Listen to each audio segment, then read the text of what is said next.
Ladies and gentlemen, the MTSU School of Music and Ascend Federal Credit Union, the official credit union of MTSU Arts, welcome you to the T. Earl Hinton Music Hall for today's performance. In the event of a fire or similar emergency, please use the exits located to the right and the left of the hall. Smoking is not allowed on campus or in the building. For the mutual benefit of our performers and guests today, we ask that you please abide by the following. Silence all cell phones and similar electronic devices, refrain from text messaging and from using laptop computers, and finally, please wait until the end of a selection to enter or leave the hall or to take flash photography. Thank you for your cooperation, and we hope you enjoy today's performance.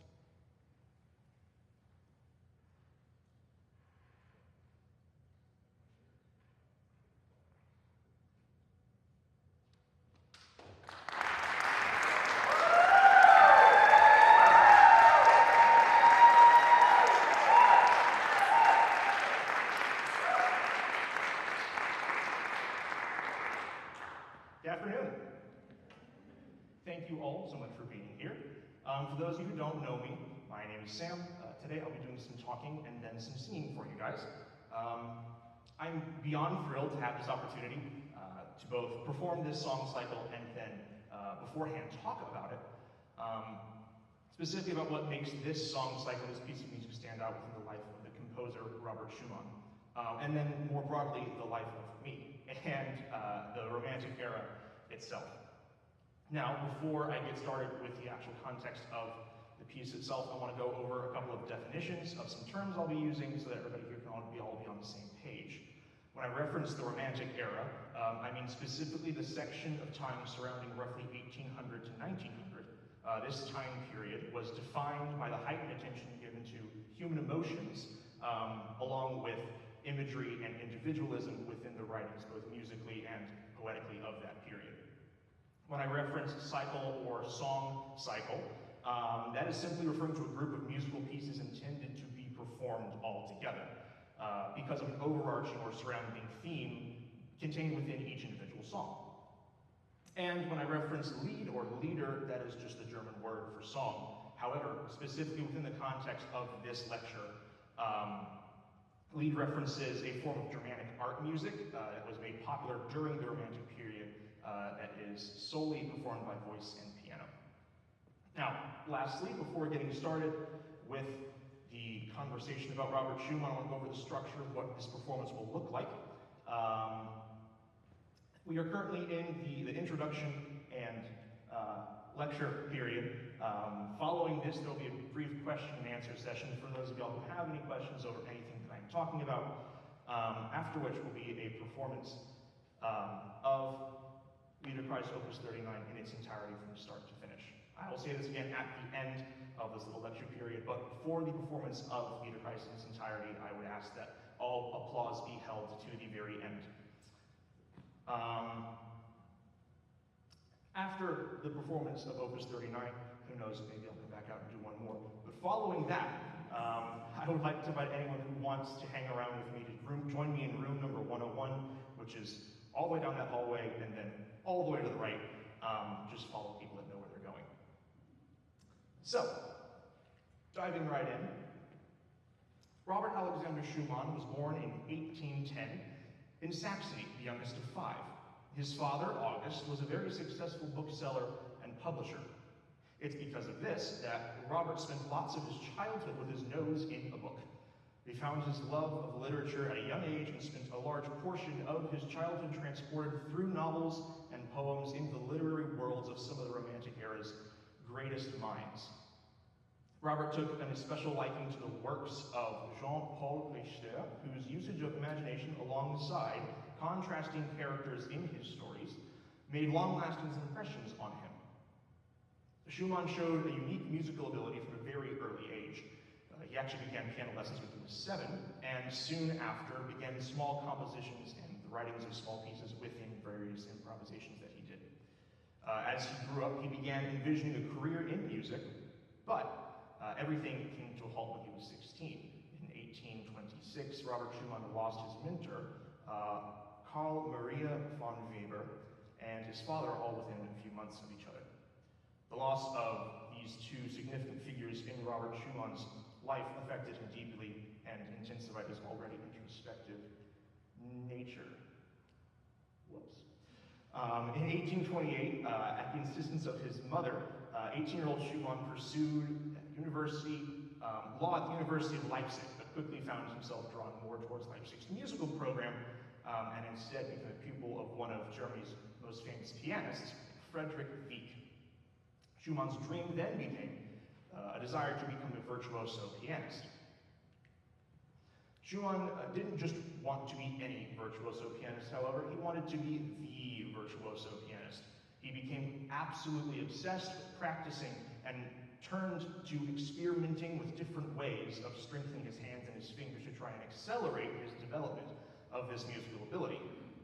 These experiments led him to create what he called a finger strengthening apparatus, which he intended to help with individual hand movement and finger movement, but sadly, the usage of this apparatus led to permanent damage of Robert Schumann's right hand, now dashing all hopes of a concert career. The disappointment of his failed career, I went there too early, the disappointment of his failed career as a concert pianist led him to turn more towards, this one of his failed career as a concert pianist was a big turning point within Robert Schumann's life, and caused him to redirect a lot of his energy towards composition rather than strictly performance. He took a liking to musical criticism as well, and helped to found the New Journal for Music, which became a platform with great influence among progressive music of the time. Within the pages of the journal, Schumann heightened the greatness of some of the young composers of that time. This includes names that we now know as household names such as Chopin, Mendelssohn, and Berlioz. It was during this time period that he also developed his two fictional alter egos, Florestan and Eusebius. Florestan was the impetuous part of his personality with an intense energy and a fiery voice, while Eusebius was the dreamy one, a reflective counterpart to Florestan's intensity. The creation of these characters allowed Schumann to explore the duality of passion and introspection, and also explore the intensity of human emotion and desire. These egos are now seen as more than just literary devices. They are also reflective of Schumann's struggles with various forms of mental health over his life. And they're also considered to be a means of which he used to cope with the manic depression that he faced for the entirety of his adult life that we now know as bipolar disorder.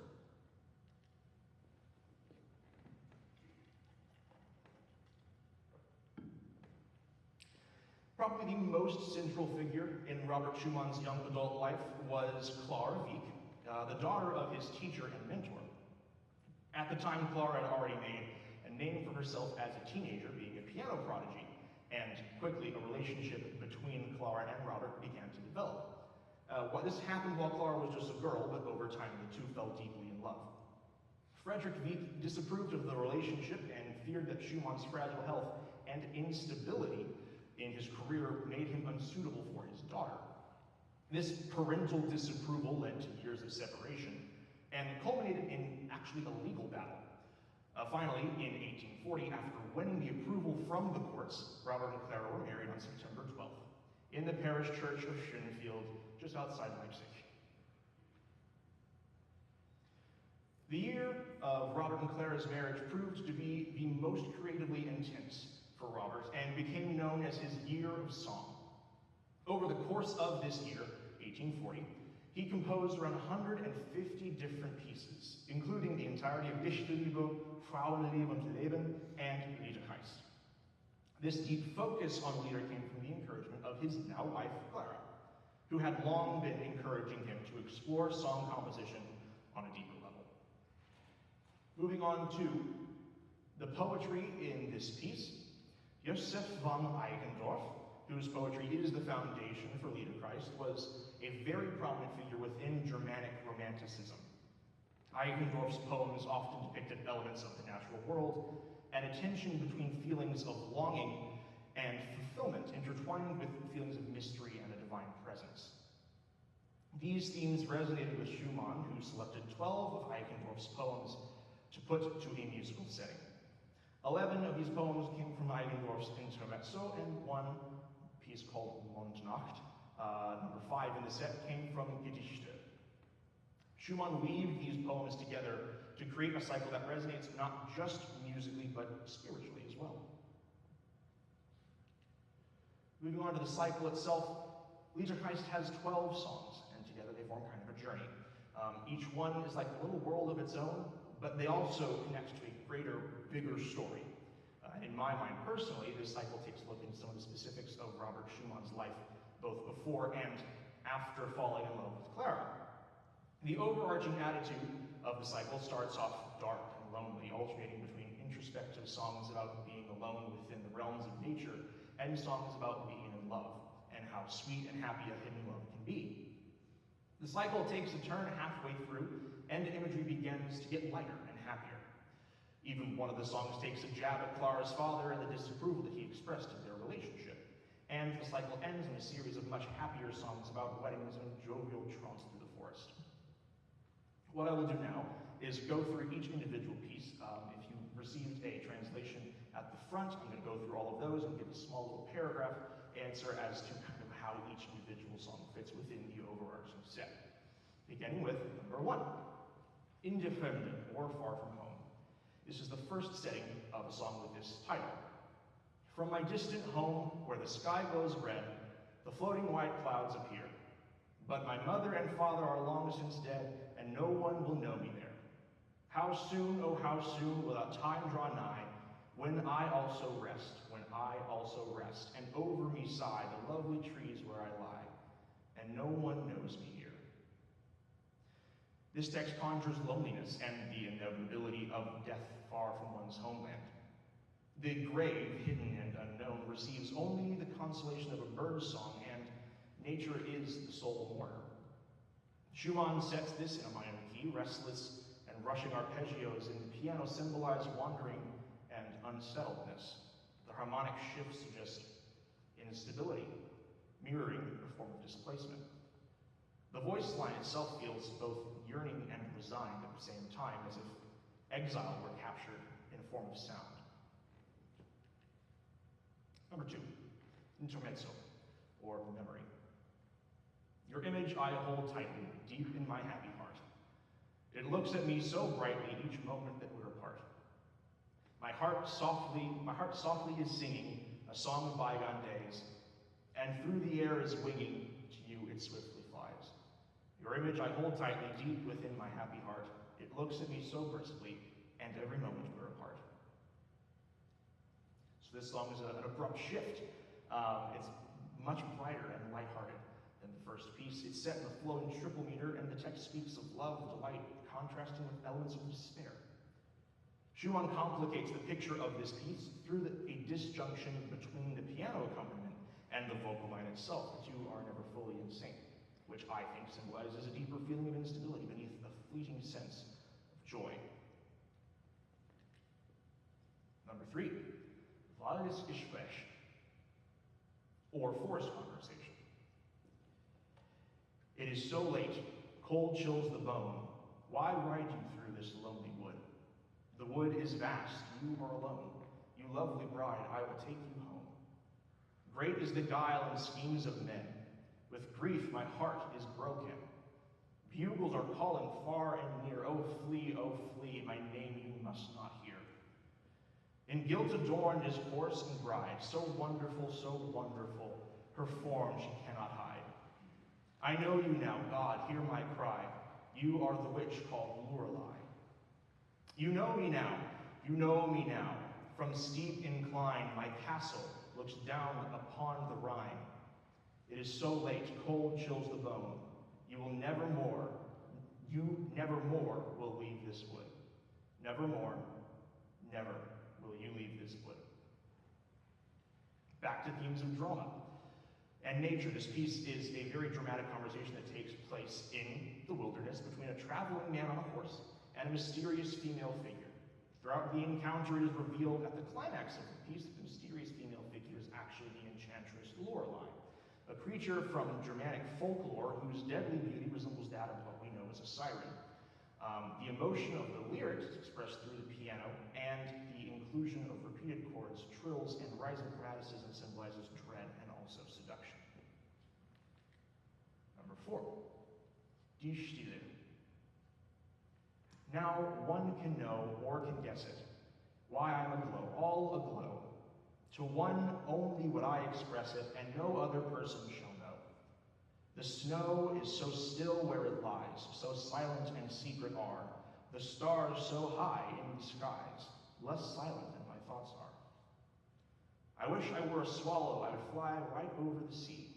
Yes, over the sea and further, then heaven my home would be.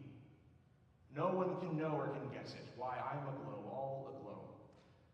To know, to only one would I express it, and no other person shall know, and no one will ever know. Contrasting the terror of the last piece, this song retreats back into inwardness. The poetry describes the quiet serenity of nature and the thrill of hidden love. Schumann is able to capture the essence of this through the sparse texture of the piano part. The sense of this is strengthened by the unusual entrance of the vocal line before the piano begins, and this heightens the sense of subtlety within the delicacy of this piece. Number 5, Mondnacht, or Moonlit Night.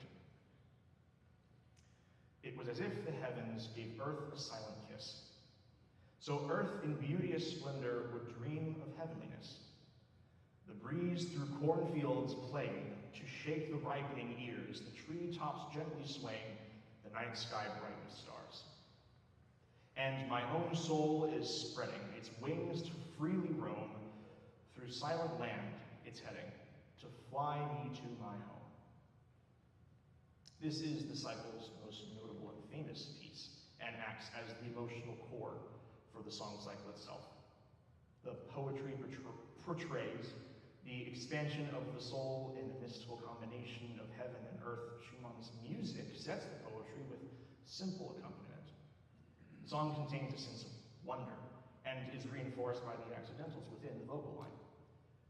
The piece is hushed, slow, calm, as if everyone in the world were taking a deep breath all at once, as if time itself for a moment stopped.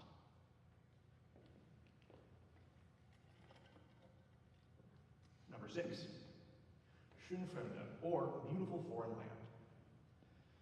The treetops will quiver and rustle, as if at this very hour, that around the half-ruined castle the ancient gods will appear, where branches of myrtle are swaying in radiant, fast-fading light. What then in dreams are you saying? Oh, to me, oh fantastic night. The twinkling stars high above me with love glances they shine. They say in heaven how they love me, and of joys that will soon be mine. With this one, Schumann again returns to a sense of more restlessness. The text talks about the future and the mystery of not knowing. The future seems alluring and unsettling, and the accompaniment keeps a constant pulse of repeated eighth notes to create a tension that surges and decays, almost like that of crashing waves on a beach. Harmonically, the song itself drifts back and forth with uncertainty, reflective of anticipation of the unknown. Number 7, Auf einer Burg, or in a castle. High above within his towers, an old knight in death is waiting.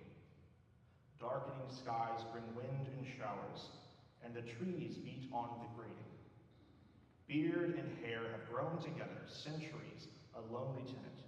Petrified his breast and leather, there he sits, so still and silent. Outside, all is peace and quiet, all have the veil descended. Birdsong through the window arches from the valley has ascended. Far below, a wedding party on the sunlit brine is sailing. Loudly play the gay musicians, and the lovely bride is weeping. This is my favorite piece of the set. It tells the story of an old knight in the upper chamber of a castle and observes a wedding in the courtyard below him. The accompaniment is slow-paced and simple, allowing the attention to fall solely on the vocal line. And it tells a story. The music is bitter and solemn and painful. It is thought that this piece was written to antagonize Schumann's father-in-law, depicting him as the old knight who slowly turns to stone as he watches a wedding that he disapproved of occurring directly below him, being incapable to do anything about it.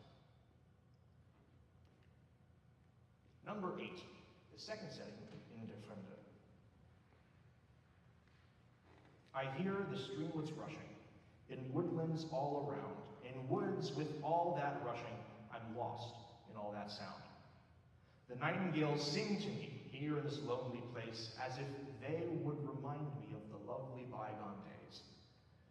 Where moonbeams shimmer gaily, I see there far below a castle in the valley, but it is too far to go.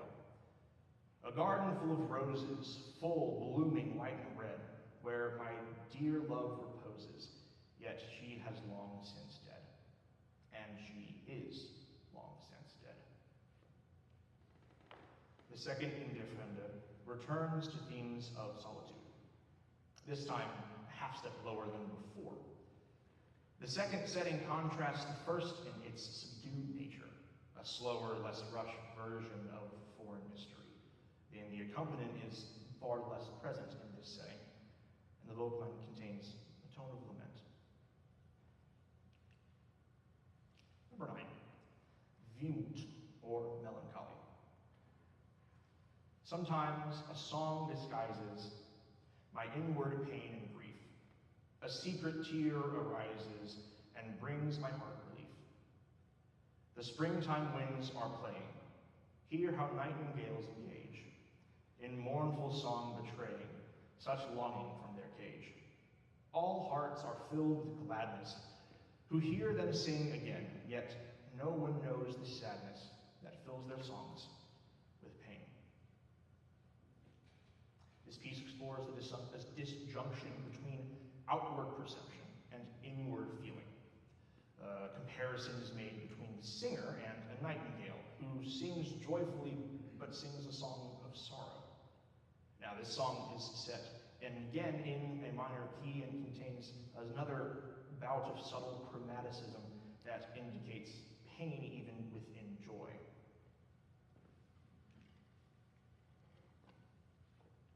Number 10, Zwielicht. Dusk on the wing, the wood is veiling, gruesomely the trees are stirring. Clouds like heavy dreams are sailing. What are all these signs foretelling? If you have a deer you've cherished, let it not alone be grazing. Nearby huntsmen's horns are blazing, hear them calling through the forest. If your friend begins to charm you, trust him not while it is twilight. Smiles and eyes may show him forthright, but with scheming he will warn you. They that sink in rest so weary rise newborn upon the morrow. Many hopes are lost in sorrow, be on guard, alert, and weary. This piece is perhaps the most harmonically beautiful out of the entire cycle. The text speaks of mourning and mistrust at twilight, and Schumann mirrors that with a series of unexpected pauses within the piece, and an unsettling ending that strays away from the rest of the song's musical consistency. Number 11, Walde, in the forest. A wedding procession passes down in the valley. I listen to the birds all singing. The huntsman's horns blaring dash through the dale, the chase, its merriment beginning. Before I could think all faded away, the night closed in all around me. Now only trees on the hill creaks and sway, and the dread in my heart surrounds me. Walde delights the listener with a sudden burst of energy. The piano accompaniment celebrates with triplets, the mimicking of horn calls, and the sound of galloping horses. The still forest becomes alive with movement as if spring finally emerged after the tribulations of winter. After the darkness of Zwielicht, this song reminds the listener that there is still happiness even within the solitude of nature. Number 12, Frülingsnacht. See the swallows wheeling and diving on warm breezes overhead. That's the sign of spring arriving. Flowers push upwards from their bed. Shout with joy, I weep with pleasure. Still to me I can't believe it quite. Bygone wonders new to treasure in the moonbeam's golden light. And the moon and stars are saying, and the forest whispers its applause, and the nightingales are crying, she is yours. Yes, she is yours. The cycle concludes with Frülingsnacht, or spring night, a jubilant celebration of renewal. The music is full of energy with light rhythms and buoyant piano accompaniment. The song builds towards an outburst of joy that can no longer be contained. And the lyrics erupt with emotion in a final celebration of she is yours, she is yours. Now, before I open the floor for questions, I would like to take one more brief moment just to talk about my own personal connection with this music. Over my 4 years here at MTSU, I came across many of Schumann's songs from this song cycle as individual pieces rather than as the full set. I was interested by the pieces, or the individual songs' simplicity and melodic beauty, and drawn in by the level of depth that Schumann was able to achieve without overcomplicating it musically. When the time came for me to prepare a recital as part of my final project here, I came to the realization that I'd already performed 5 of the 12 songs from this specific song cycle out of all of the pieces that he had done. I don't know why, but for some reason I kept finding myself singing songs from this cycle without realizing they all went together. So at that point I decided this is what I was going to do, with a study of the poetry in this set by Joseph von Eigendorf, and the analysis of Schumann's settings for those poems became more than just a final project, but more of a personal journey. I came to find these pieces resonate with me on more than just an emotional level, but they resonate with me spiritually. Eigendorf's poems are filled with descriptive images of forests, moonlight, and the beauty of spring. The poems portray nature as a mirror of human longing, with God, human longing and a space in which one might encounter the divine. As many people in this room know, I'm someone who feels most connected with God through nature and his creation all around me. These poems by themselves resonate with something inside of me, and the beauty of Schumann's music only builds upon that depth. Both the lyrical and musical beauty of Opus 39 create cause me to engage and reflect on my own faith in a way that words struggle to express. Robert Schumann's Liederkreis exemplifies a combination of poetry and music that directly define the Romantic era. Eigendorf's expressive poetry mixed with Schumann's inspired composition helped the song cycle to explore themes of nature, love, and solitude. Each song plays a role in a bigger piece of music, reflecting on both the physical landscapes in the natural world and the vast unknown of human emotiveness. The contrast of Schumann's alter egos, Florestan and Eusebius, guide the performer and listener through alternating senses of passion and reflection, action and reaction, and energy and melancholy. For me, preparing this cycle has been more than just simply educational. It has given me a window in which to look back upon my earlier years at MTSU. I've been able to trace the evolution of my own singing and marvel at the difference between freshman and senior year. These pieces have taught me how to perform in contrasting emotional settings, and in learning them, I have placed a very high value on the emotional honesty in giving a performance. Life, like music, is not just a sequence of actions and events, but it is a dialogue, an evolution of feeling. Each time I run through the cycle, it becomes a shared experience between me and the music, a conversation that is never the same twice.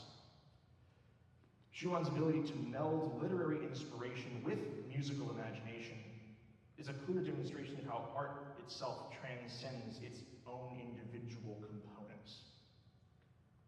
This song cycle invites the listener to exist in a pre-constructed world full of moonlit forests, crumbling castles, and a changing landscape that is vast, yet feels intimate. Ultimately, the learning of Opus 39 encapsulates my entire time at college, both academically and as a personal journey.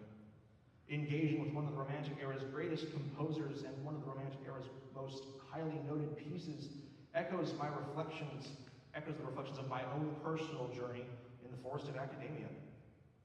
Change is ever present, from song to song, as it is from season to season, as it is from semester to semester, and bringing Schumann's music to life.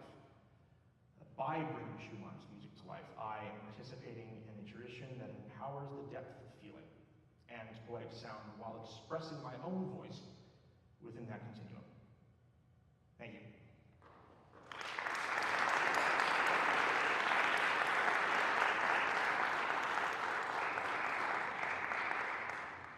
Now, before getting started with the song cycle itself, are there any questions from people that I can answer?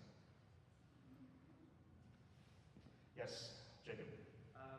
For movie number 7, did the father-in-law ever figure out it was about him? And so did he have any sort of response to that? In my research, not that I found. I don't exactly remember when he died, but a lot of the imagery within this poetry, within these pieces, kind of came out after that span of time. A lot of the music was discovered after the fact, as it is with a lot of composers. Yes? Do you have a favorite one to sing out of this? My favorite one to sing is probably also that same piece, number 7, because it's the piece where I kind of have the most control over the movement. The piano part is the most simple in that piece as opposed to any of the other ones, so I kind of can go each individual time I practice to perform, I can go at my own pace and perform how I feel on that day. So, anything else? If there's anyone in the back that can't see, it's a shout out. All right, wonderful. Well, give me a few moments and we'll get started. Again, before I begin, I would like to reiterate that the song cycle is intended to go as one continuous 12-set piece with no clapping or interruptions between them. There will be moments where I go off and get some water for a second. The stool will be sitting right over there. But please hold all of your applause until the very end. Thank you.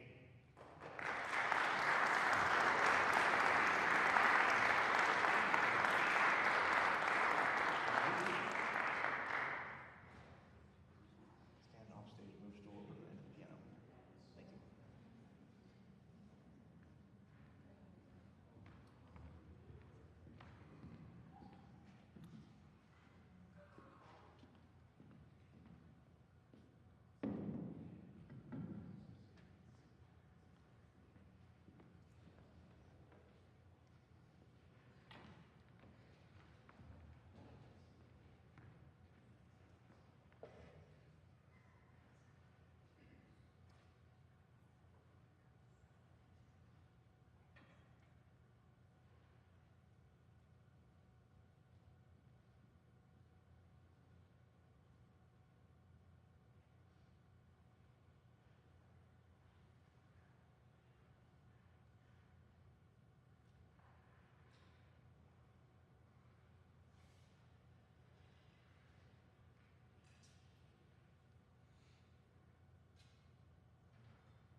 Es weiß und redet doch keiner, wie mir so wohl ist, so wohl. Auch wüsste es nur einer, kein Mensch es sonst wissen sollt.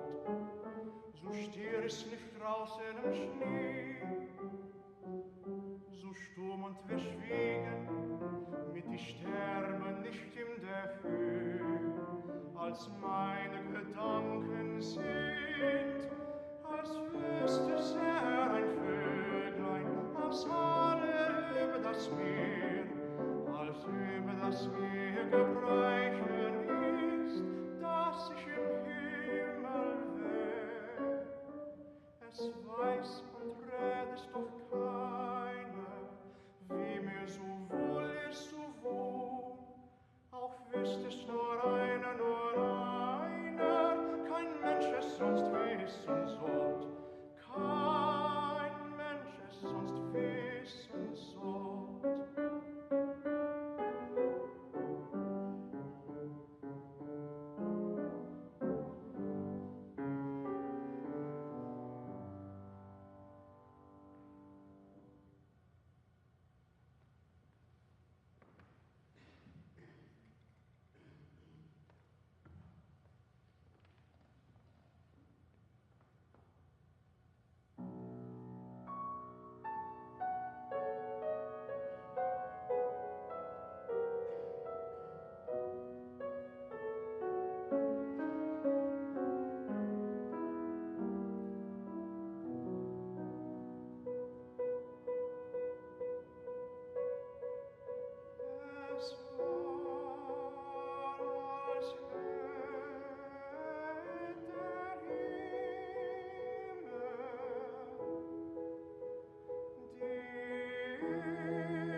Wunder wie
So we got one more for you.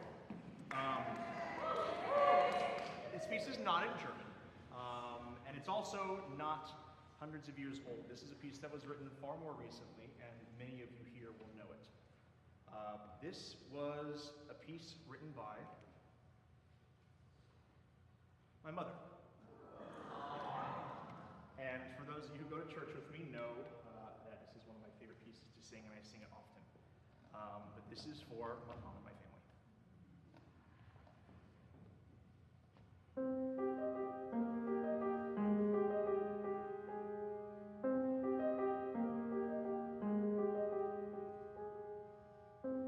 Like a bird who has fallen, I rest in your hands,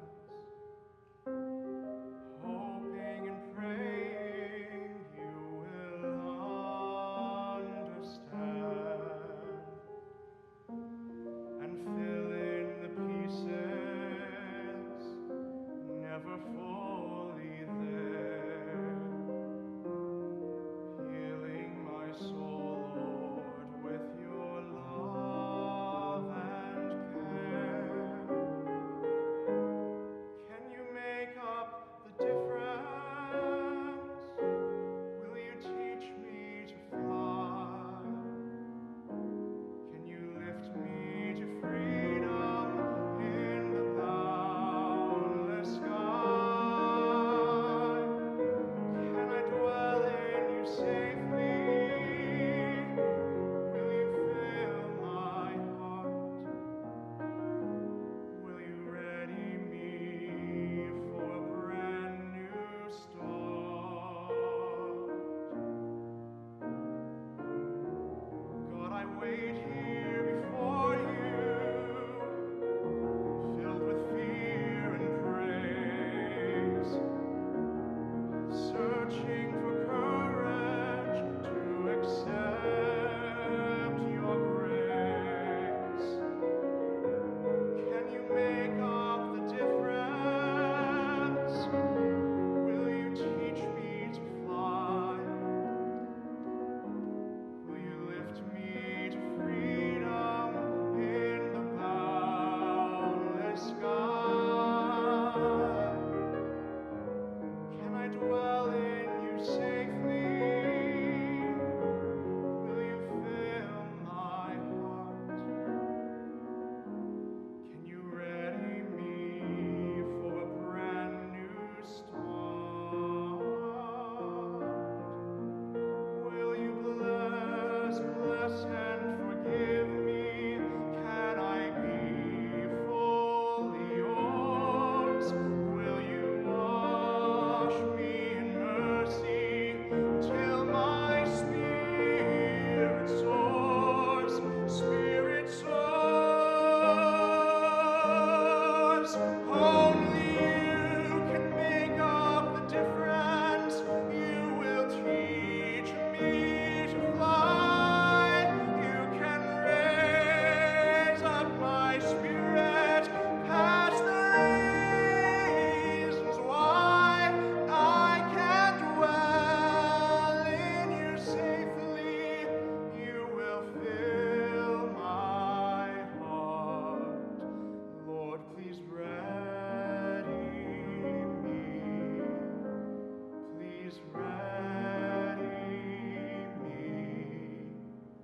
Lord, please ready me for a brand new start.